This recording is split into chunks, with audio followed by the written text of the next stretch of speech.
jangeen jëf ci ànd beeg télévision Futurs Médias xibaar yu marax yi ponk ci gën a fës mbootaay gi ëmb consommateur yu Sénégal ña ngay sàkku nag ci nguur gi lu soxal njëg yi jëm ci lu askan wi jëfandikoo ci wàllu lekk nañu fexe nag ba kenn dootu ko yokkati maanaam teg ay njëg yoo xamante ne kenn amul sañ-sañu romb ko loolee la ñu bëgg ndax la ñu seetlu mooy njëg yi saa su ne mi ngi gën di yokku ci marché bi sos ab syndicat leneen fekk leen ca moo dal nag ñenn ci liggéeykat yu nekk ci groupe des médias gannaaw nag ba ñu sampé section Synpics ba ci seen këru liggéeykaay boobee taskatu xabaar yu bari tey ñu ngi ciy jafe-jafe ndax am na ca ñoo xamante ne nii dàq nañu leen ñii ñu daal leen rek yóbbu feneen directeur général ba nag la ñu teg baaraamu tuuma nee nañ sax yéenekaay boobee di la tribune dañu ko mujj tëj ñu ne ci jafe-jafe ñoom taskatu xabaar yi xëy doon ci janook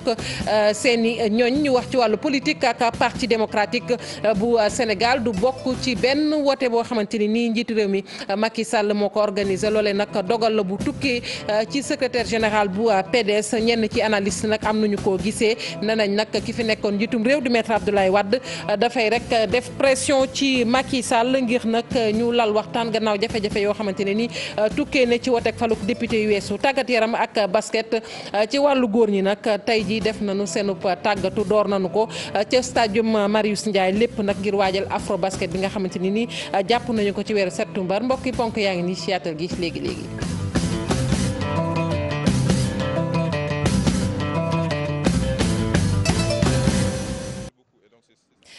dalee nag jàmm ci xibaaru marax yi ñu tàmbali ko ak mbootaay gi nga xamante ni moom moo ëmb waaye jëfandiku yi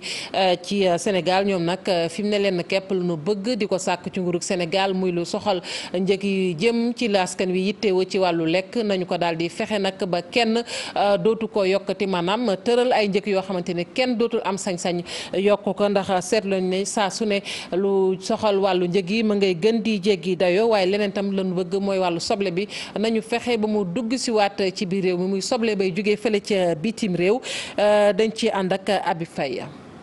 waxee sunu ñaxare ci wàllu soble bi ak pompiteer bi ndax li amoon ca Korité bañ a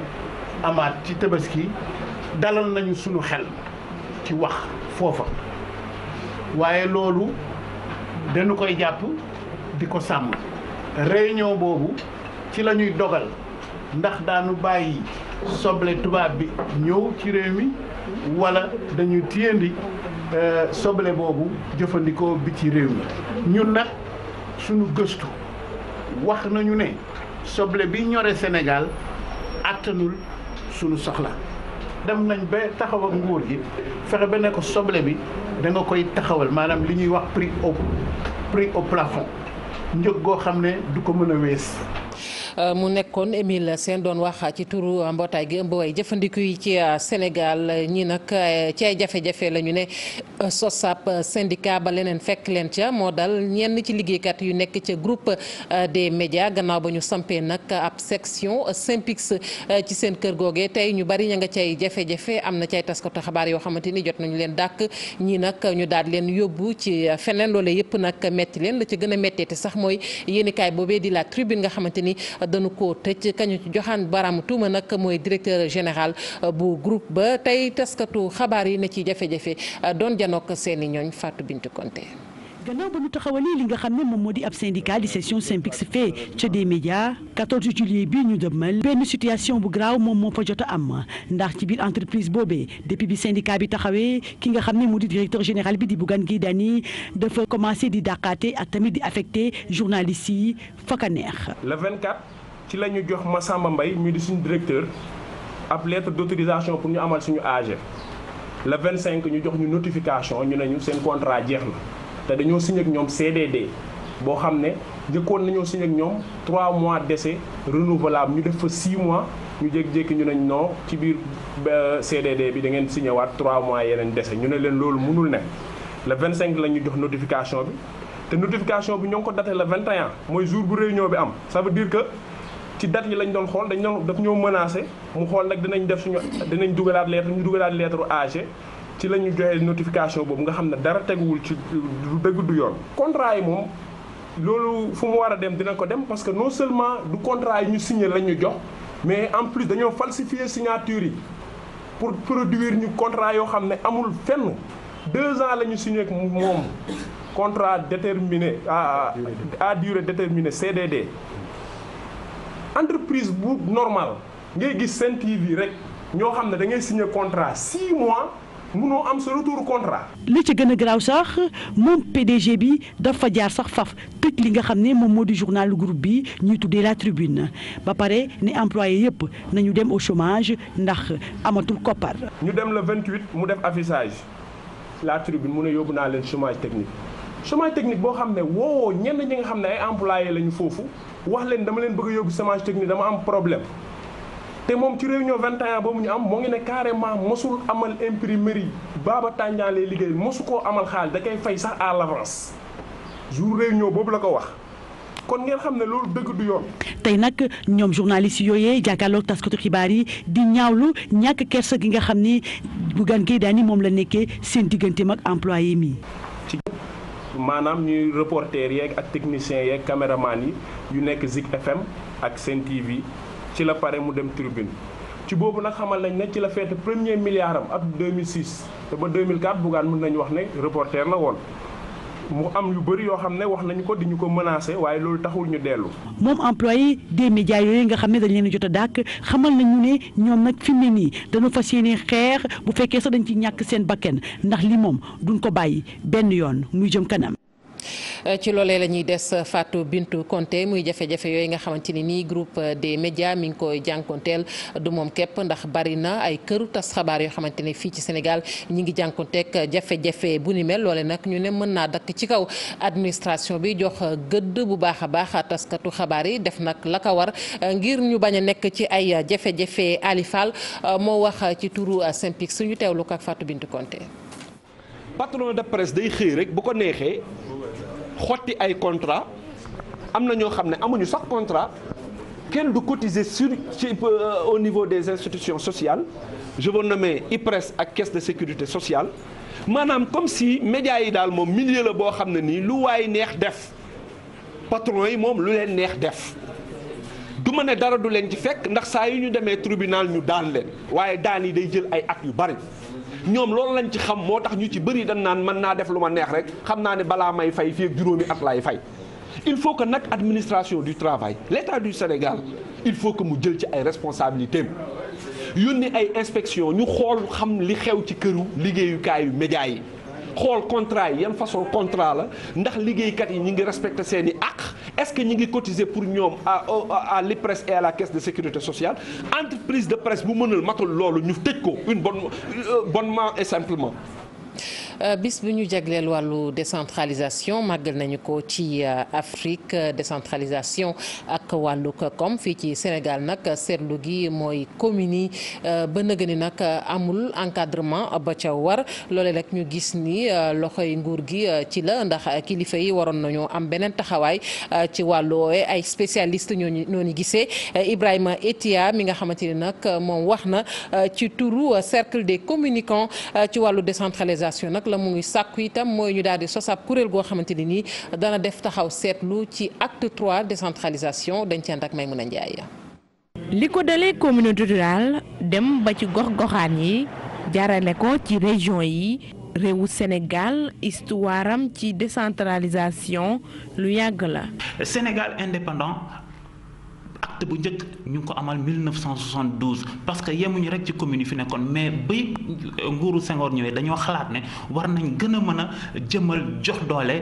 gox yeeg goxaat yi. li ko dalee atum 1872 ba léegi réewu Sénégal am na ay pexe yu muy nas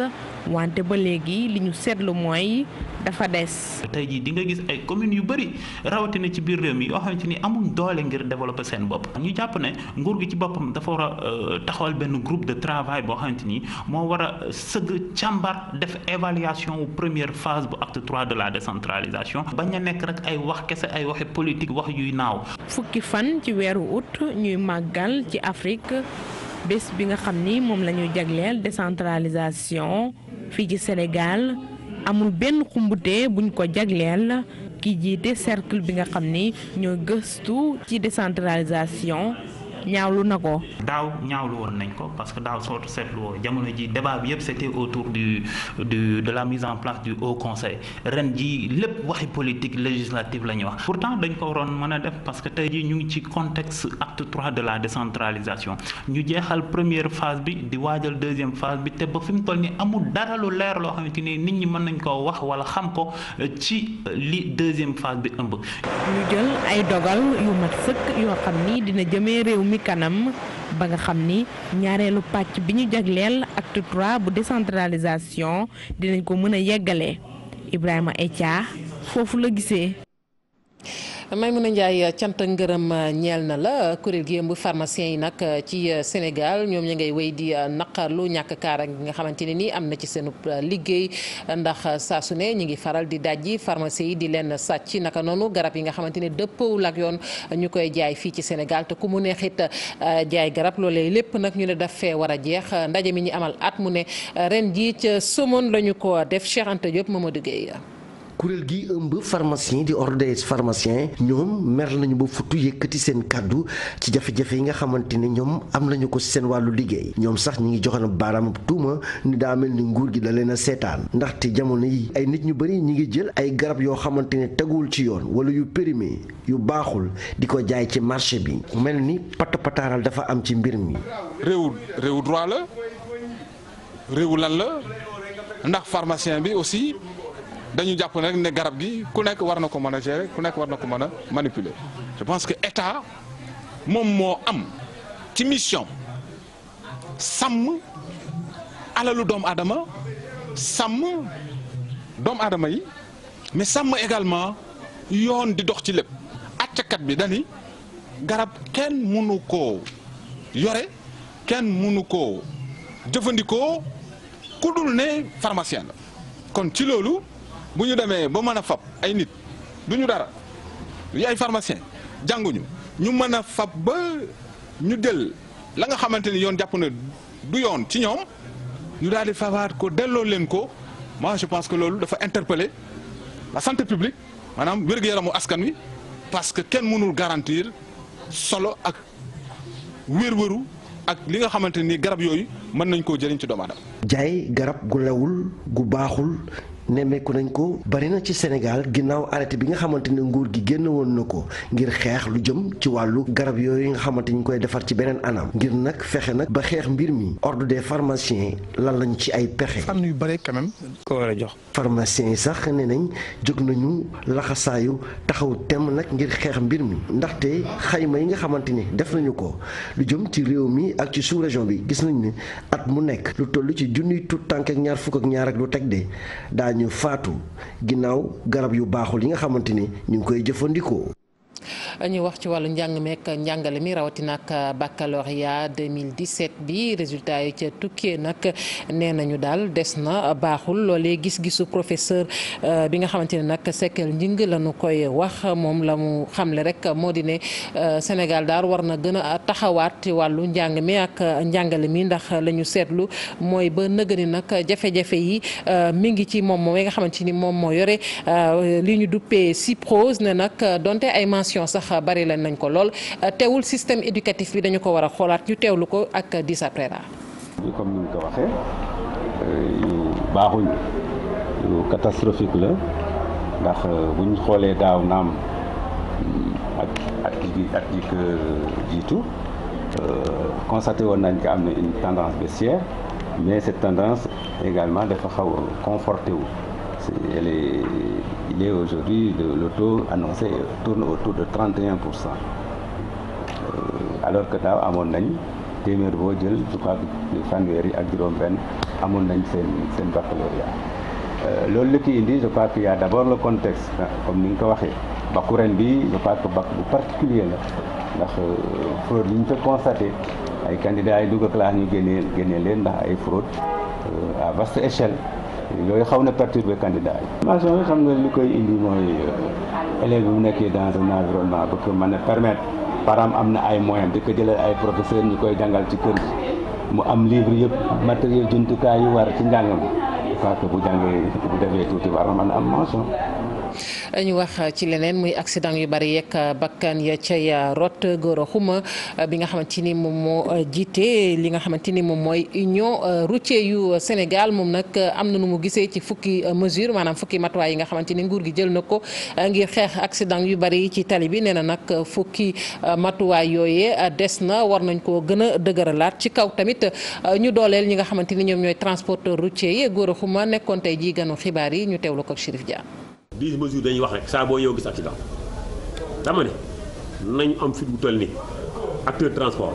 population gouvernement nañ toog ci taabal wax tey waxante dëgg te li may wax chaque jour ma ko gis nga kii dem tool moom la ñu war a góorgóorlu tant que situation conducteurs yi réglé wuñ ko du sotti condition yoo xam ne baaxul guddi baaxul bëccëg ñu ciy daw loolu mooy waral ñu def lañ bëgg a def luñ mën ak luñ mënul loolu accident di fi am gouvernement am na am responsabilité bu toll ni volet social bu jël ko en compte suba si am jàmm tali bi am jàmm mais tant que rek lu ñu loolu man sa awma yaakaar mais bu su muy regloon condition travail yi dawal oto yi bu seen condition baaxoon mën naa jàpp ne accident yi mën na fee jeex te que xel mu dal la ñuy dawale mais tant que xel dalul accident du ko jóge nañ même bu ñu doon dagg bopp ku def accident ñu rey la accident day ñëw te que condition yi ñuy teg mbaam sax boo ko tegee poids mu daanu nit ñi poids bi ñu teg si wasi entre bi moo tax li ñuy def accident loolu rek la.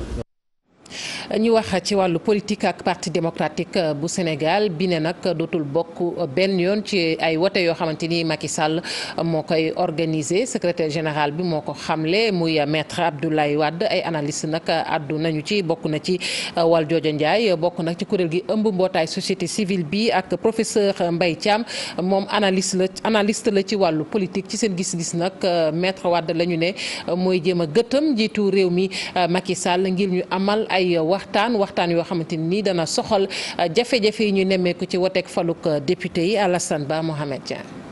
ab déclaration nekk itam ab stratégie ñu jàpp ne maître Abdoulaye Wade ku xarañ la ci wàllu politique tàmm itam ay compétition lan la ki fi nekkoon jiit réew di sàkku bi mu demee ba annoncé boycottu partiyam ci élection yi di ñëw. gisuma ne dootul bokkati élection pour man. il faut que ñu lire li mu bëgg a wax woote bi muy jox président Macky Sall mooy maanaam pour lui dire en fait c'est un appel pour ñu toog ñu waxtaan xool naka la ñuy càmbaree mbir yi. njàngat bi ni mel méngoog njàngatu professeur Mbaye Thiam. man gëwuma ne Abdoulaye Wade dafa décider ak ñi mu àndal ne dootuñ bokk ci élection loolu man gëwuma ko waaw li ma gëm moo di dugg nañ ci élection yi amoon ci yaakaar liñ ci yaakaaroon amuñu ko gisuñu ko. ñuy dëgmal yeneen élection te mu jàmp ñu wax loolu ngir gouvernement bi jàq ñi yore réew mi jàq woote ndaje pour waxtaan. ab élection sans parti démocratique sénégalais nekk patrimoine ci langum politique Sénégal nekk lu ñuy ñaawlu. bu fi Abdoulaye Wade jógee mu disparaître du lu rafetal suñu taarixu réew ci politique du rafetal suñu jëm-jëm politique donc man gëwuma ne. PDS war na mën a nekk parti boo xam ne dañuy taxawal élection ci réew mi mu di ko boycotté bu ñu bokkul nag li muy wàññi ñoom lay gën a wàññi que ñiy bokk. lii commencé di am li ñuy dégg rafetul ci Sénégal ci deru Sénégal parce que ñun référence la en matière démocratique il faut que acteurs yi compétences yi nekk ci réew mi yëpp ñu utiliser leen pour mbir mi gën a avancer def des réformes en profondeur am na ay propositions yu fi jib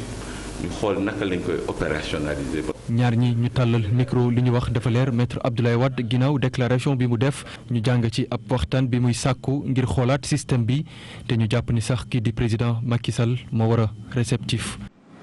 Alassane Ba ñu di ko jaajëfal bu baax a baax ñu wax ci tabaski gi ñuy waajal ak ci wàllu xar yi nga xamante ne nii nag léeg-léeg dañuy ne ci jafe-jafe ndax lañu seetlu sax mooy lu bari ci jur gi dañuy dee bu ñu leen di indi ci Ndakaaru ndax voyage bi metti na loolu yëpp nag ñu ne mën nañ koo xeex docteur Massouk Ndaw nee na ñi nga xamante ne nag ñoom ñooy càmm gi rawatina ak ñi nekk ci barab yi nga xamante ne fa la ñuy jaayee xar war nañu saa su ne ñuy jege vétérinaire bi ndax xam-xamam màcc na ci wàllu woowee dañ ci ànd ak Mame Biram Diouf. yëkkati kàddu yi jëmale ci ñuy yar xar yi bu tabaski di agsi nag fa ñuy jaayee xar yooyee sax di takku am xar gu baax gu wër mu doon lu opérateur bi bëgg waaye it ka nga xam ni mooy ñëw jënd si ko bu weesoo nag vaccination yi ñuy faral di amal ngir fagaru ay jàngoro yi dab xar yi am na yeneen doxalin yu ñu war a fonk bu baax jamono ji. jur gu bëri nag gi ñëw fii biir Dakar am na ci yoo xam ne aar nañ leen ba pare donc ñu bëri mën nañ seen xel dal foofu xëy na beneen côté la ñuy wax kay mooy coono beeg transport beeg yooyu mën na feeñal xëy na yeneen jàngoro wala ñi nga xam ne rëccoon nañ ci vaccination yi. heure bi li gën a bëri mooy ay coono ak ay traumatisme mooy li lu lié ci transport bi xam nga takk xar andi wala lépp ci camion léeg-léeg moom ay gaañu gaañu wala ay damm-damm beneen côté bi mooy surtout lekk bi ñu dul xam donc lekk bi bu fekkee xar bu daan lekk ñax la nga ñëw bu ko lekk loo changer lekk bi dugal ko ay ceeb ak yu mel noonu donc ay indigestion da leen di faral di yomb. waa ji di Ismaïla Diarra moom nag du hésité benn yoon fay xaalis vétérinaire ngir mu xoolal ko juróom wuuteeg la mu doon def ay at ci gannaaw. am nga chaque jour ñun ñu ngi ci seen biir ñu xoolee ku amul formé rek dañuy woo vétérinaire mu ñëw wax suñu defal lépp. yi nga jëlee 100000 xaar 200000 xaar 300000 boo vétérinaire nga joxe 5000 waa 10000 boobu jar na ko bala moo dee voilà mais daaw fi man xaaram lu ma jëloon ay 400 ay 3. la xelal. wax la garab bi ñaata temps la war a toog duñ consommer mala bi yooyu yëpp am na ci solo vitamines yi daal moom mën nañ ko permettre période bi mais luy jëm ci ay antibiotiques dafay xaar dafay laaj ay délai d'attente mooy bu ko xar mi consommer lu ci bëri dañuy xaar ay fan yu bari pour nit mën ko mën a consommer donc ñu tey ci bagage yooyu. toppatoo xar yi laaj na nag saa su nekk wut ab vétérinaire gu la ciy gunge. ñu di ko jaajëfal bu baax Mame Birame Diouf ñu wax ci wàllu tàggat yaram ak sunu gaynde yu jigéen ñi ci wàllu basket liste ba nag sotti na fësal nañu ko muy nag fukki gaynde ak ñaar yi nga xamante ni ñoo war a teew ca Mali ci afro basket boobee nga xamante ni nii dana tàmbali fukki fan ak juróom-benn ci weeru u jàpp leen kon ñii ñoo la ñu gis ni ñooy dem bokk na ci Fatou Dieng Jojo Diouf Oumou Khayri Thiam Ndeye Sène Lika Sy Mame Marie Sy Astou Traoré Aya Traoré Aïcha Sidibé Aminata Fall Oumou Khayri Sarr ak Ramata Daw mu nekk nag kon fukki gayndeek ñaar yu jigéen yi nga xamante ni ñoo war a teew ca Mali ca afro basket bi ci afro basket bi la ñuy des di wax waaye bii yoon nag ak góor ñi ñoom it ñi ngi koy waajal ndax équipe nationale bi sax ñoom tey ji la ñu tàmbali seenub tàggatu fële ca stadium Marius Ndiaye lu toll ci ñaari waxtu tàggatu nañu ko entraîneur ba nag ne fi mu ne nii dañuy daal di xool jekk-jekkalaat xamaguñu dëgg ndax sunu gaynde yi fu nu toll loolu gis-gisu entraîneur bi la waaye capitaine ba moom la mu wax rek mooy gaynde yi noppi nañu bu baax a baax ci préparatif boobee afro basket bi nag ci weeru septembre lañ ko fas yéene amal Habib Faye Moussa Ngom. ci ñaari waxtu gayndek Sénégalu basket yi jeexal seen tàggatu gu njëkk ci wàccaayu afro basket bi la leen tax a jóg taxawal Sénégal ci anam ba mu waree ka leen di tàggat joxe ñaari fan ngir wane mëninu ay ndawam. Os digo dejarme 2 días de entrenar. C'est pour ça que vous demande que vous lui laissiez 2 Dentro de 2 días. maa ngi sàkku ngeen jox ma ñaari fan ngir ma entraîner ngir won leen nekk Sénégal am na ay joueurs yu xarañ entraîner naa leen lu toll ci ñaari waxtu rek wante gis nga ne kenn toogul ñoom ñëpp ñu ngi joxe li ñu mën. No hay ninguno sentado. capitaine bi wóolu boppam waaye itam di dalal xelu askan wi. ñu commencé nekk groupe bi tu as commencé liggéey ak coach bi moom démb si guddi la ñëw tey mu ñëw ñu liggéey donc ça veut dire que am na volonté bi mi ngi fi joueurs yi ñun pare woon nañ ko liggéey depuis bu yàgg tey la yàlla dogal ñu commencé donc ñu ngi commencé nañ liggéey bi tey ngoon aussi am nañ entraînement pour avancer le maximum possible. ngir moytandiku tardé yi ci wàccaay gi ñoom basketteurs yi daan nañ tàggatu ku ci nekk ci sa bopp ngir rek am ay jéego ca kanam. li ñuy joué donc on a quand même 1 mois presque donc 1 mois c'est assez suffisant des joueurs professionnels yoo xam ne ñu ngi entraîné wu xam nañu ni ñuy liggéeyee coach yi professionnel la donc en 1 semaine mën nañu liggéey loo xam ne waroon nañ ko def en 2-3 semaines donc loolu il faut ñu xam ne avantage la et groupe bi coach bi liggéey na ak ñoom déjà donc instant bi day mottali rek donc pour côté boobu noonu amuñu luñ ciy war a ragal daal. ci seen jongante gu njëkk ñooñu Malay Ndo yi daañu dajeek Afrique du Sud afro basket atum ren gi Sénégal daana ko sekk ak ñii di waa Tunisie waaye itam Sénégal toog na 20 at te amul raaya fii ci diwaanu Afrique. ca Ndar Géej ODCAV ba moom dafa lànk nag ne du seq waxtaan ak préfet bu département ba ndax ñàkk déggoo ñoom responsable yooyu nag di joxañ baaraamu tuuma kilifa ga ne dafa bëgg a jël dogal ci tëj stade bu Mawade Wade te ñoom loolee duñu ko nangu leneen la ñu naqarlu itam mooy stade boobee ñoom bëgguñu ko bokk ak waa ODCAV bu renouveau ñu des ci leneen muy ONCAV bi yoon ak xëccoo gi nga xamante ne nemmeeku nañu ko ci ci biir kuréel gii di ONCAV loole nag Amadou Kane nee na dakk mi ngi sàkku ci nguurug Sénégal mu daal di rek corriger maanaam taxaw ci ñi nga xamante ni ñoom ñooy def léeg-léeg jafe-jafe yooyu di indi naka su du noonu ak indi fitna ñooñe nag la ñu bëgg ñu dànkaafu leen ba ñu teg mbir mi ci suuf waaye tamit la ñu bëgg rek mooy ñoom ñëpp nag nañu tënku ci dogal yi nga xamante ni tukkee na ci assemblée générale bu ñu amaloon Amadou Kane ñu teewlu ay kàddoom ak Aminata Mbaye Sow. bu nga xam ne suñu partenaire stratégique xam nga at bu ne balaa ñu commencé nawetaan dañuy waxtaan sécuriser parce que gis nañu ne lu nga xam ne mun na gàllankoor suñu activités yi mun na tardel Sénégal